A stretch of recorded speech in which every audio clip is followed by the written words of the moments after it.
വീണ്ടും പ്രേക്ഷകരിലേക്ക് എത്തുന്നത് ഒത്തിരി സന്തോഷം. അത് സിയാദിക്കാർക്കും അതോടൊപ്പം ലാലേട്ടനും ടീമിന് എല്ലാവർക്കും താങ്ക്സ് പറയാണ്. ലാലേട്ട വീണ്ടും ഈ സിനിമ നേരത്തെ പറഞ്ഞതുപോലെ ഒരു പുതിയ സിനിമയായിട്ട് തന്നെയാണ് വരുന്നത്. ദേവദൂതൻ സിനിമ അഭിനയിച്ച ആ മുഹൂർത്തം, അന്നത്തെ ഒരു മുഹൂർത്തം, അന്ന് ഏറ്റവും കൂടുതൽ പൈസ മുടക്കാൻ കോസ്റ്റ്യൂമാണെന്നാണ് ഞാൻ കേട്ടിരിക്കുന്നത്. ഇന്നും അതിൻ്റെ ഒരു ട്രെൻഡിൽ നിൽക്കുകയാണ്. എന്താണ് ഈ നിമിഷത്തിൽ ആ ഡ്രസ്സിങ്ങിനെ കുറിച്ചൊന്ന് ഓർക്കുക?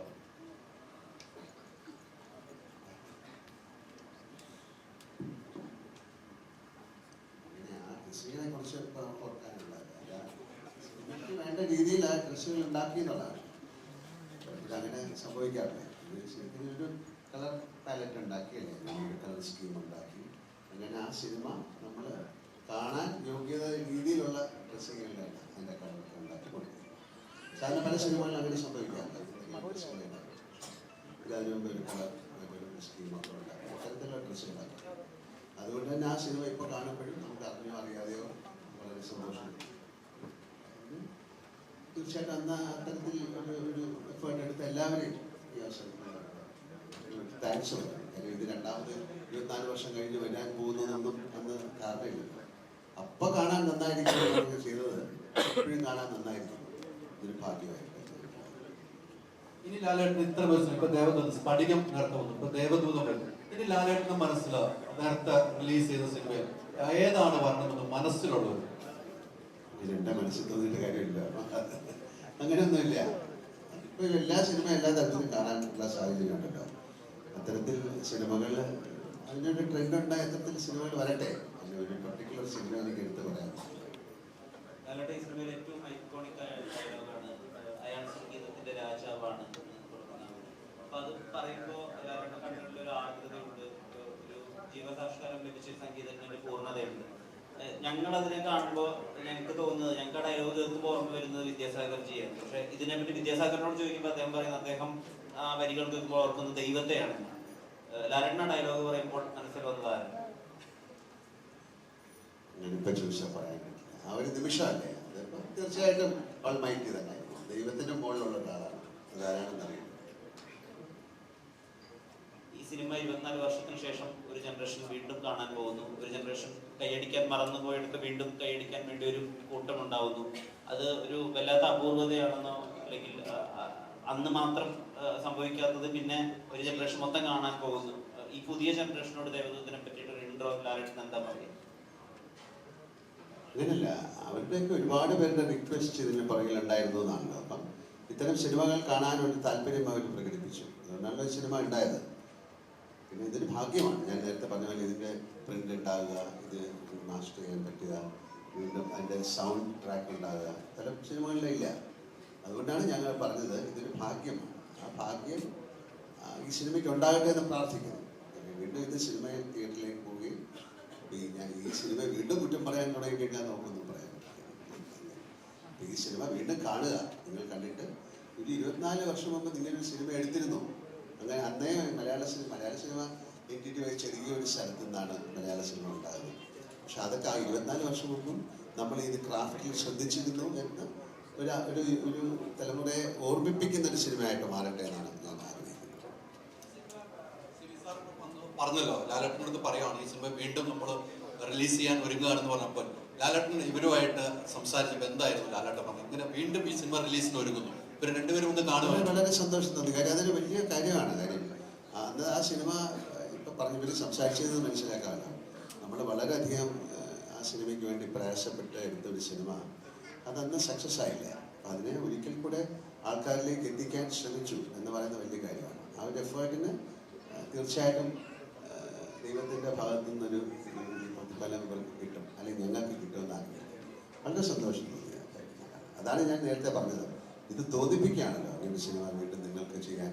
അപ്പം ആ തോന്നിപ്പിക്കുന്നത് ആരോടും എന്തോ പറഞ്ഞതാണ്.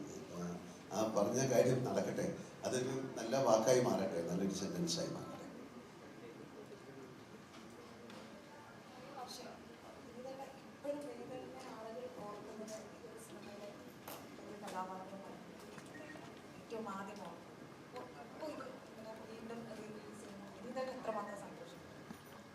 നേരത്തെ ഞാൻ സംസാരിച്ച പോലെ തന്നെയാണ് ഇത് നമ്മളൊരു ചരിത്രത്തിന്റെ ഭാഗമായി വരിക എന്നുള്ളത് ഒരു നിയോഗം കൂടിയാണ്.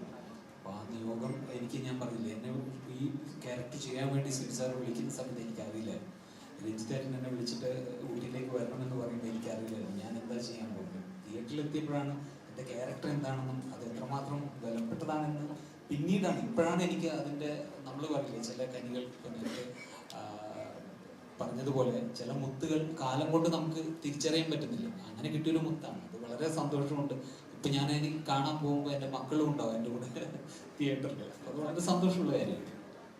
ഈ കോക്കേഴ്സ് സിനിമയായിട്ട് 3-4 സിനിമകൾ ചെയ്തു. ഇനിയുള്ളൊരു യാത്ര ഇപ്പം വീണ്ടും അദ്ദേഹത്തിന്റെ തലമുറ മകളായിട്ടാണ് ഈ പ്രൊജക്റ്റുമായിട്ട് വരുന്നത്.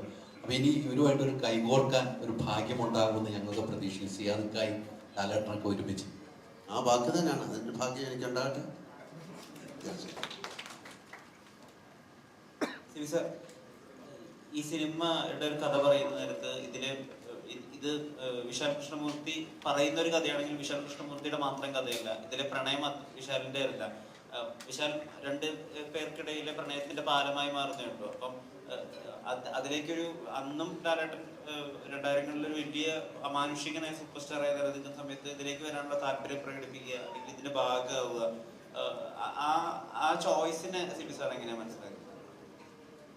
വളരെ യാദൃശ്ചികമായിട്ടാണ് ഇത്. നമ്മൾ ഇത് എഴുതുമ്പോഴൊന്നും മോഹൻലാൽ നമ്മളുടെ ഉള്ളിലില്ല. നമ്മളൊരു ആദ്യം എഴുതുമ്പോൾ ഒരു 7 വയസ്സുകാരൻ കുട്ടിയായിരുന്നു ഇതിൻ്റെ പ്രോട്ടഗണിസ്റ്റ്. അതിനുശേഷം ഒരു ക്യാമ്പസ് പശ്ചാത്തലത്തിലേക്ക് ഇതിനെ കൊണ്ടുവന്നു. പിന്നീട് യാദൃശ്ചികമായിട്ട് ലാലി കഥ കേൾക്കുകയും ലാല കഥ ഇഷ്ടപ്പെടുകയും അതിൻ്റെ ഭാഗമാകാൻ ആഗ്രഹിക്കുകയും ചെയ്തു. അപ്പോൾ അതിന് തക്ക മാറ്റങ്ങൾ അതിലേക്ക് വരുത്തേണ്ടി വന്നു. അങ്ങനെയാണ് ഇതിൻ്റെ ഭാഗമാകുന്നത്. പക്ഷേ ലാല് വരുന്നത് കൂടി ഈ സിനിമയ്ക്ക് വേറൊരു ലെവലിലേക്ക് ഇതിനൊരു എന്താണ് മാനം ഉണ്ടാവുകയാണ്. ഒരു വലിയ ലെവലിലേക്ക് ഈ സിനിമ മാറുകയുണ്ടായി. അതുകൊണ്ട് തന്നെയാണ് ഈ സിനിമ വീണ്ടും നമുക്ക് റിലീസ് ചെയ്യാൻ സാധിക്കുന്നത്. കാരണം അന്ന് ഒരു സാധാരണ ഒരു പുതിയ ക്യാമറ വെച്ചിട്ടാണ് ചെയ്യുന്നതെങ്കിൽ ഇന്ന് രണ്ടാമതൊരു റിലീസിന് പ്രസക്തി ഉണ്ടാകുമായിരുന്നില്ല. ഇന്ന് മോഹൻലാൽ എന്ന് പറയുന്ന ഒരു സൂപ്പർ താരം ഇതിൻ്റെ ഭാഗമായി ഉള്ളത് കൊണ്ടാണ് ഈ റീ റിലീസിൻ്റെ പ്രസക്തി തന്നെ സംഭവിക്കുന്നത്. ഈ മഞ്ഞിൽ വിരിഞ്ഞ പൂക്കളുടെ ഓഡിഷന് 2 മാർക്ക് കൊടുത്ത നടൻ പിന്നീട് 2 ദേശീയ അവാർഡ് വാങ്ങിക്കുക, ദേവദൂതനെ പോലെ കാലത്തിന് അതിജീവിച്ചൊരു സിനിമയിൽ നായകനാവുക, ആ നിയോഗത്തെ എങ്ങനെയാണ് മനസ്സിലാക്കുന്നത്? അത് അന്ന് കൊടുത്ത 2 മാർക്കിൽ 2 നാഷണൽ അവാർഡ് കൊടുത്തിട്ടുണ്ട്. ഇപ്പം ഞാൻ ആഗ്രഹിക്കുന്നുണ്ട് അത് കുറച്ചുകൂടെ കിട്ടിയിരുന്നെങ്കിൽ 2-3 തവണ ഇനിയും കിട്ടുമായിരുന്നു എന്ന്. അതിന്റെ പാട്ടിലെ ഏറ്റവും ഹിറ്റ് ആ കീബോർഡിൽ നിന്ന് ഒരു ചേഞ്ചിങ് വരുന്നുണ്ട്. അത് വലിയ രീതിയിൽ കയ്യടി വാങ്ങുന്ന ആ സോങ്ങിന്റെ ഇതാണ്. അതെങ്ങനെയാണ് ഒരു ചേഞ്ചിങ്ങിലേക്ക് സിബി സാർ പറഞ്ഞ് മനസ്സിലാക്കി കൊടുക്കുന്നു? ലാലേട്ടൻ ചെയ്യുകയും ചെയ്യുമ്പോൾ മനസ്സിലുണ്ടാവുന്ന സന്തോഷമുണ്ടല്ലോ.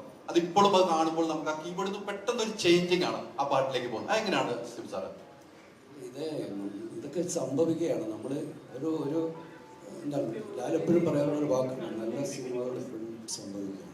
ഒന്നും വലിയ പ്ലാൻ. ഇപ്പം നേരത്തെ ഭരതത്തിൻ്റെ കഥ പറഞ്ഞു. ഭരതമൊക്കെ സംഭവിച്ച സിനിമകളാണ്, മുൻകൂട്ടി പ്ലാൻ ചെയ്തുണ്ടായ സിനിമകളൊന്നുമില്ല. അത് അപ്പോൾ സംഭവിച്ച സിനിമകളാണ്. അതേപോലെ മോഹൻലാലിനെ പോലെ ഒരു ആക്ടർക്ക് നമ്മൾക്ക് അങ്ങനെ വലിയ കൈപിടിച്ചു നടത്തി അഭിനയിപ്പിക്കേണ്ട കാര്യമൊന്നുമില്ല. നമ്മളൊരു കാര്യം പറഞ്ഞു കൊടുത്താൽ അതിനെ മനസ്സിലാക്കാനും അതിനെ ഉൾക്കൊണ്ടുകൊണ്ട് അതിനെ നമ്മൾ ആഗ്രഹിക്കുന്നതിലും വലുതായിട്ട് നമുക്ക് തിരിച്ചു നൽകാൻ കഴിവുള്ളൊരു ആക്ടറുടെ മുമ്പിൽ അത്തരത്തിൽ മൈന്യൂട്ടായിട്ട് കാര്യങ്ങളൊന്നും നമ്മൾ അതേതോട് പറഞ്ഞ് പഠിപ്പിക്കേണ്ട കാര്യമില്ല. ഒരു ഈസ് എ ബോൺ ആക്ടർ. 24 വർഷം മുമ്പ് ഡിസംബർ മാസത്തിലാണ് ഈ സിനിമ റിലീസ് ചെയ്യുന്നത്. ആ 24 വർഷത്തിൽ അന്നുണ്ടായ ഏതെങ്കിലും ഒരു സംഭവം ഓർത്തെടുക്കുകയാണ് ലാലേട്ടനും സിയാദുക്കായി നിങ്ങൾ 3 പേരും എന്തെങ്കിലും രസകരമായ ഒരു മുഹൂർത്തം ഓർത്തെടുക്കാൻ കഴിയുമോ? ഒന്നില്ല, ഒരുപാടുണ്ട്. അപ്പോൾ എല്ലാം കൂടി ഇപ്പം പറയാൻ സമയമില്ലല്ലോ. ഓർമ്മ മതി. ഞങ്ങളുടെ എല്ലാ ഒന്നിച്ചുള്ള എല്ലാ സഹവാസങ്ങളും ഒരുപാട് രസകരമാണ്, ഒരുപാട് ഓർമ്മിക്കാനുള്ളതാണ്, ഒരുപാട് ആസ്വദിച്ചിട്ടുള്ളതുമാണ്. അപ്പം എല്ലാം കൂടെ പങ്കുവെക്കാൻ അതിൽ നിന്ന് മാത്രം വേർതിരിച്ചെടുക്കാനൊന്നും പെട്ടെന്ന് കഴിയില്ല.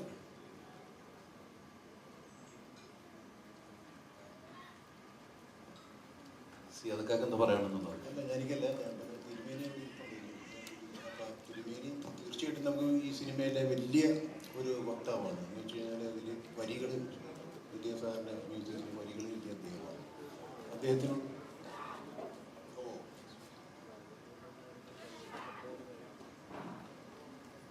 കഴിഞ്ഞില്ല.